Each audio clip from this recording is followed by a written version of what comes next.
In this video, we are going to be talking about the Octurians. This is a continued series of me meditating on the alien species that I can at least try to connect with during meditation. So we're going to talk about this highly intelligent species. My name is Catherine. I'm a Reiki master, spiritual coach, and nurse practitioner. If you want to work with me, you can go to my website at catherineglassman.com. You can email me at hello@catherineglassman.com.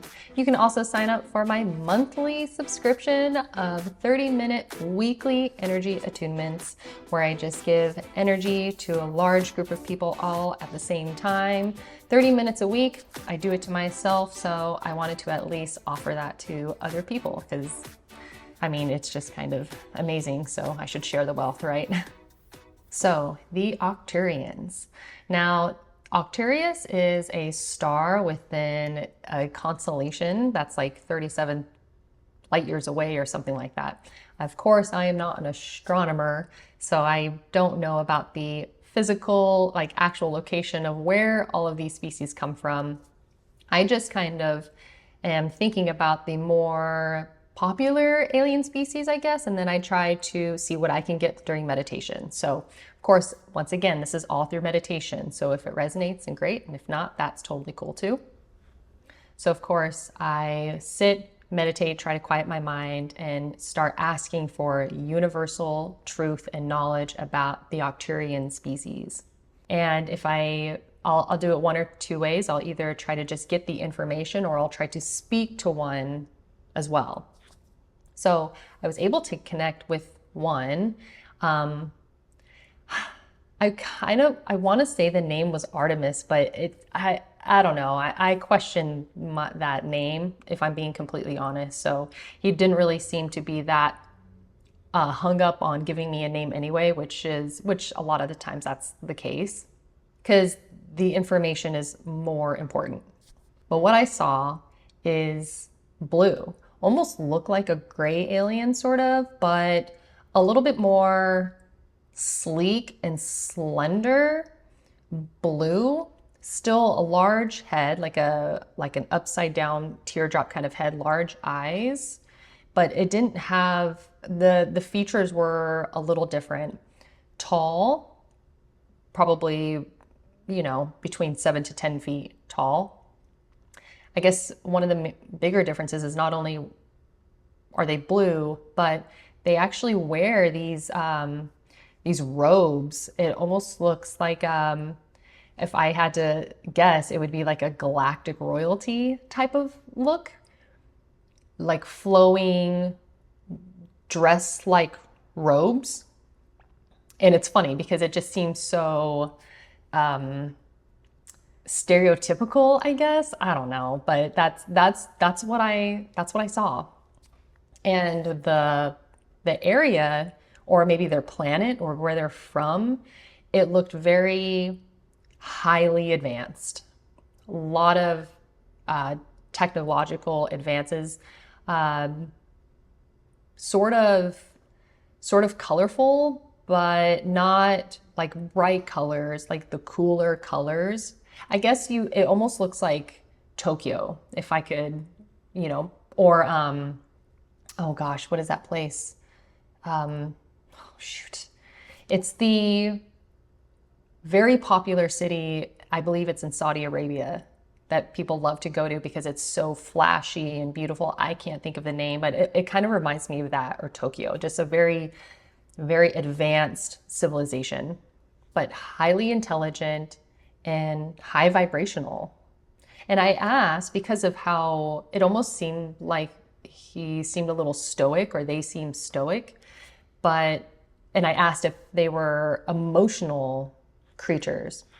And the answer I got was that yes, they are emotional, but because of their level of intelligence, the emotional reaction, or their reactivity, is few and far between, because they know so much that it's I shouldn't say it's unusual, but it's less likely that they will show emotion, I guess. It just almost seems like they're way of being and their interactions with one another and just life in general is more based out of universal truth and intelligence, if that makes sense. So it's not that they aren't emotional and that they don't share love. It's just that they come from a very grounded place. It seemed like there was a high emphasis on quantum physics and mathematics, and that's how that they use those as like primary tools to come to a conclusion with just about anything. They seem to be very diplomatic, and when it comes to conquering isn't even the right word, but if they wanted to take a planet or it would be a very involved, fair treaty process, very diplomatic, because and I shouldn't even say they pride themselves, but I'm going to use that because that's my human limitation, right? But I guess they pride themselves on using intelligence as a way to further advance their civilization, and that, it's a good approach to with just about everything and anything. And it's funny because and it's so funny because when I meditate and interact with a being like this, they are so high vibrational, so intelligent. They're so intelligent to the point where it's a little intimidating, but it doesn't feel like I'm being intimidated. It doesn't feel like it's a threatening experience. They're very open and patient and calm, but it's just funny. So anyway, I got an image in my head, and the image, it's embarrassing. Is the alien from Lilo and Stitch. Okay, I don't know what her name is. It's a female, but she is the leader, I guess, of the ship that that Stitch came from. And she's the one that is almost like the judge or the person overseeing the matters of the scientists that created Stitch. She is standing there, and there's like a council of them, but she is the tall alien, very slender, with an almond-shaped head. She appeared to be more greenish, so I guess you could almost argue that she would be more of a gray.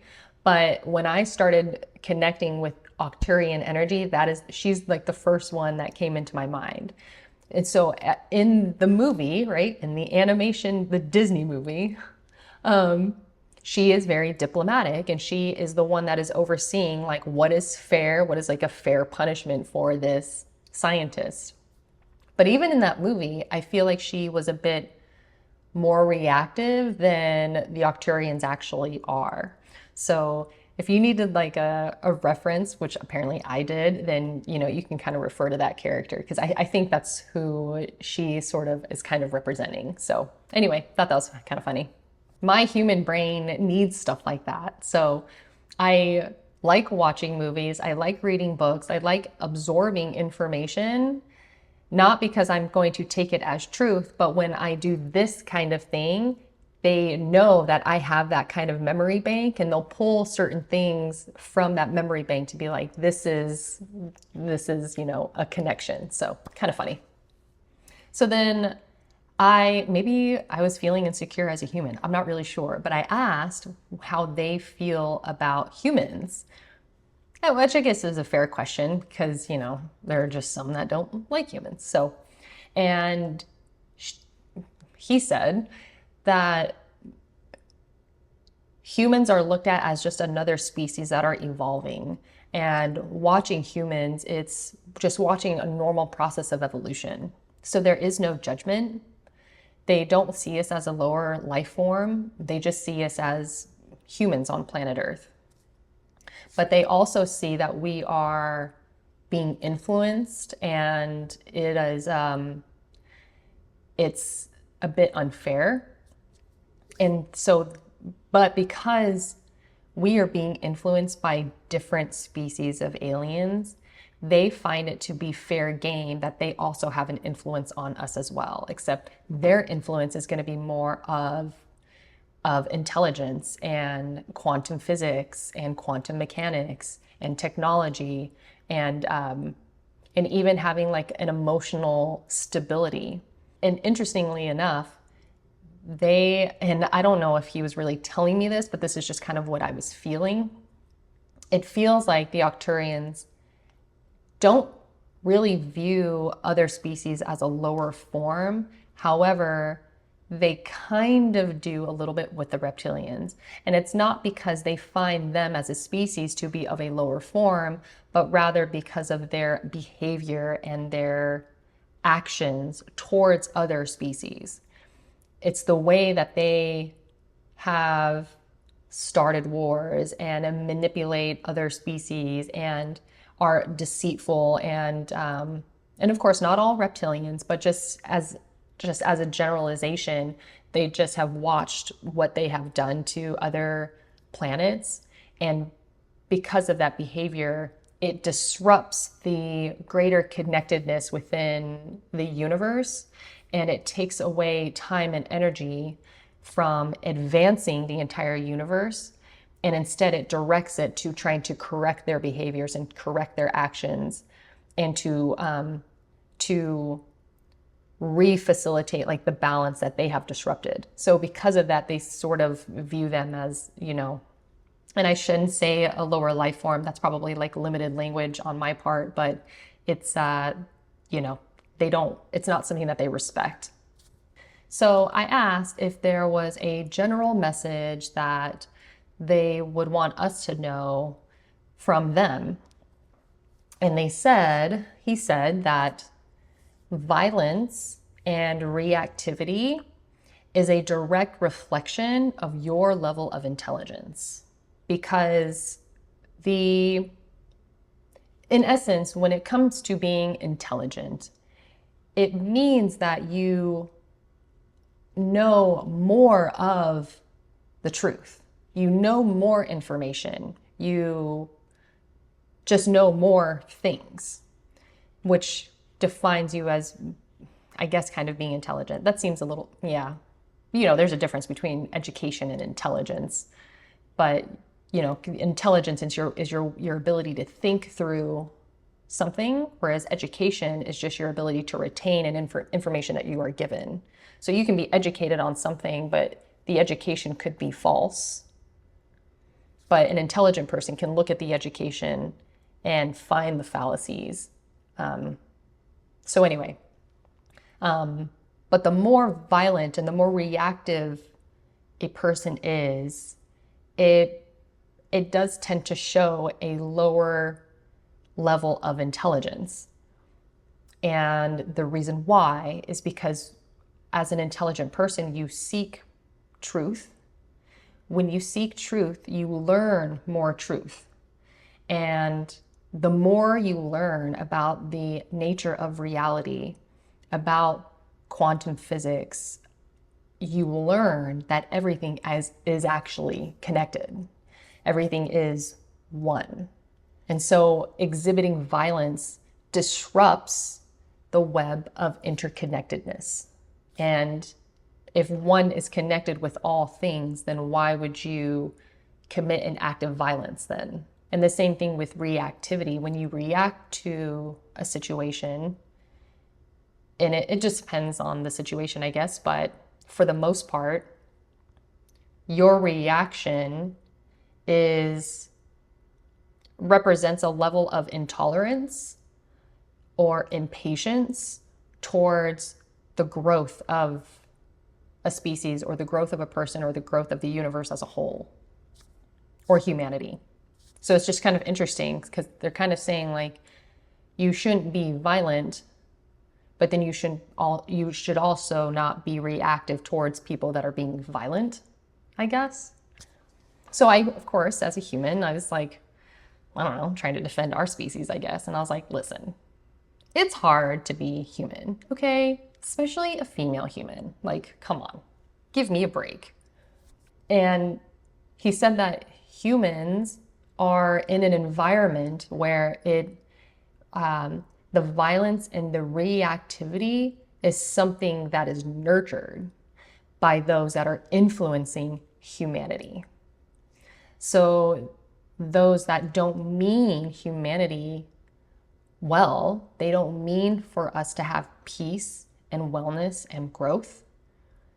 They implement these influences on us because they know that we are in our evolution and in our growth process. And because we are growing, we are vulnerable. It's almost like a teenager that's going through puberty. They kind of know that they are growing, but they don't fully understand how it's happening and how it affects them because they're in it. And that's how they view humans. And so he said, when you consume media, when you consume food, when you are around others that are reactive or emotional or just they exert a lot of energy out and are less introspective, it has an influence on you, and therefore it creates more of an opportunity for you to become reactive. Whereas if you were to just step out into nature, it would be difficult for you to be reactive because there's nothing to react to. And you can feel the level of neutrality when you're in nature. And when you are around others that are a bit more introspective, they tend to keep to themselves. They are quiet for the most part. They speak when they are spoken to, and they are not so opinionated, right? When you're around people like that, you're going to be less reactive. So I don't know if that makes sense, but I can see it making sense in my head. So he basically is saying that, if you feel like a level of reactivity, being triggered, feeling even violent or anything like that, it's not necessarily your fault. However, because we are in this place, we are in this state, and we are also in our puberty stages of a species in general, it is perfect training grounds for us to understand this and to overcome it. And of course, none of this information is meant to judge us and it's not meant for us to take this information and to use it to judge others. Like, oh, they're reactive, or oh, they're violent, so therefore they're not intelligent. It's not meant to be used like that at all, because that's weaponizing, information, and you shouldn't do that. This is more of an opportunity for you to look at yourself. Because once again, we are in the middle of evolution for our own species. And so every day we are given an opportunity to decide who we are going to be in the next moment. And it's so funny because when I ask questions, they're not that smart. They're not that deep. So I asked, okay, well, what if somebody is trying to commit a violent crime against us or another person? Are we supposed to just be not reactive to it and just not do anything and just be a bystander? And he said, no, you can still not have a reaction while simultaneously doing the right thing. So if there is someone that is being attacked, you don't necessarily have to have an emotional reaction to still make the choice to intervene and to put the threat down. So it's really just a matter of doing what's right in the moment. And of course, I think from his perspective, the right thing to do is to ensure that there is no violence committed towards anyone, because that disrupts the overall connection between us all. Just so interesting. And the last thing that he left with me is that humans are being challenged currently from everything that he just said. But he said that only a few will lead, but many will follow. And he feels like this is information that will resonate with a certain set of people out there. And it will kind of activate something within someone to become a leader in their own right in the process of human evolution. Even when it comes to your family or your circle of friends or your workplace, even though it feels like it might be a little insignificant, when you become a leader in that setting, you don't even necessarily have to say that you're a leader or even believe that you're a leader. When you decide to take on the responsibility of changing yourself to be a better, a more evolved human, when you decide that, you end up becoming a leader. And because only a few will take on that responsibility, but many will end up following you because of it. People will just see you, see what you're doing, see how you carry yourself and how you hold yourself accountable. And because of that, it becomes inspiring, and therefore people will just start to follow you. And you might even find yourself in a position of leadership and you didn't even know how you got there. So of course that's meant to be taken as an honor and a great responsibility. And because it becomes an honor and responsibility, it puts a little bit more, I don't know. I guess it just makes you put a little bit more skin in the game, I guess. And then it ends up holding you to a higher standard. So it just ends up making you a better person. So anyway, a few will lead, but many will follow. So pretty cool. I definitely would recommend connecting with the Octurians. And it's just so funny. Like when I am in their energy, I feel so much smarter. I am a smart person, you know, and it's funny because then I am quickly reminded of my level of intelligence just from my questions. And it's just funny. Like, whatever, it's fine. I don't have to be the smart person. I got smart friends. So it's cool. And they're willing to talk to me and be around me. So anyway, thank you for watching.